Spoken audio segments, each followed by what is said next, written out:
One thing that you mentioned, Caitlin, was the health facilities, and I think we can all agree on health equity. And that being said, since we have Dr. Gray here, I would like for you to come up, please, and talk a little bit about the wellness and health component that is planned for the facilities.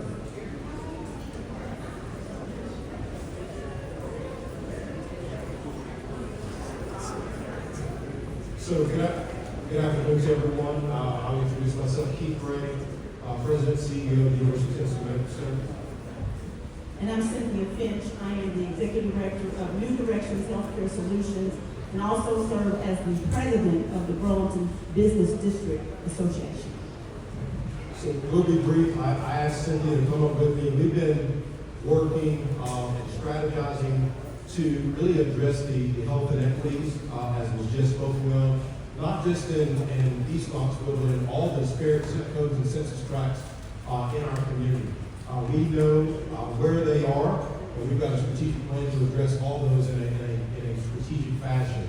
So all of the health area CEOs have been meeting on a consistent basis for about 3 years, imagining what it would look like to address the health inequities and the health desert of this area. And so I've been in this community 18 years, and to my knowledge, never have all the healthcare leaders in this community come together to address the needs of the community and to do it in a collaborative fashion. So we've got East Tennessee Children's Hospital, Matt Schaefer, that CEO. We've got Jim Vandersteeg from Covenant Health. We've got Tony Benton from Sonoma.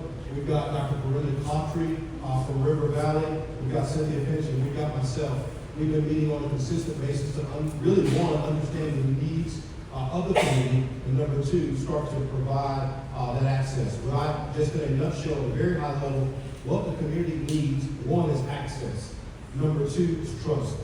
And again, this is a replication of the model that we created in Lonsdale, and that model has been widely successful to the point that the only thing limiting the number of patients that they can see, and they see patients from 37917, from 21, from 15, from 14, including this area.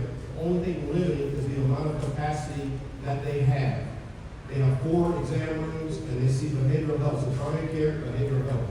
So what we have learned from our stakeholder interviews in this community is that you need primary care, you need behavioral health, and you need access to specialty care. So the plan is for River Valley to provide that primary care behavioral health access. That's what they do. And then for the area CEOs and Cynthia's organization to come together to start to put together a navigation model that will create access to specialty care for this community. We understand what the specialty care needs are. It's gastroenterology, it's rheumatology, it's neurology. Those are the top 3. Those are the top 3, not just for this community, but for everybody in the country. And so we are working really, really hard collaboratively to provide that access to that primary care, behavioral health, and specialty care.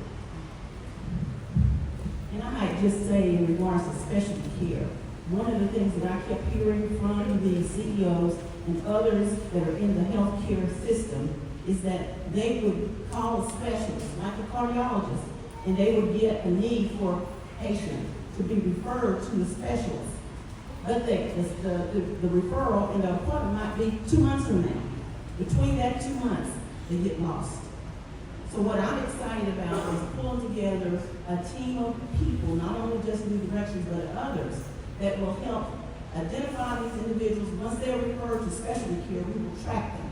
I call it specialty care tracking, where we will try to follow them along the way and then help them get to the 2-month specialty care appointment. We're real excited about that. One of the things that I want everybody to understand is there are some healthcare free medical clinics that exist in churches right now. How many of you all know about the East Knoxville Free Medical Clinic that's on 2700 Magnolia Avenue? How many of you all know about the Kim Center that just started here at Pellissippi and is taking care of a lot of the students there? And I just found out about another one over on Ayler. Sister Vivian, we were in the meeting, and they shared with me about another free medical clinic. So there's opportunities for us to work with this project with Emerald, with the CEOs of the hospitals.